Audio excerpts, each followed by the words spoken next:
Vermilion County until 12:15 p.m. Eastern Daylight Time.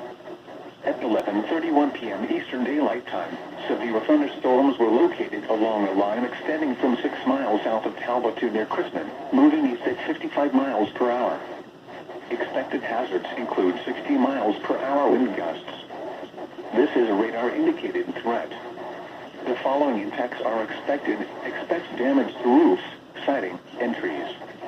Locations impacted include Clinton, Covington, Rockville, Vetersburg, Williamsport, Newport, Attica, Sheelan, Fairview Park, Cayuga, Montezuma, West Lebanon, Dana, Hillsborough, Cuman, Perrysville, Mecca, Bloomingdale, Marshall, and Newtown. This includes Interstate 74 between mile markers 1 and 23. For your protection, move to an interior room on the lowest floor of a building.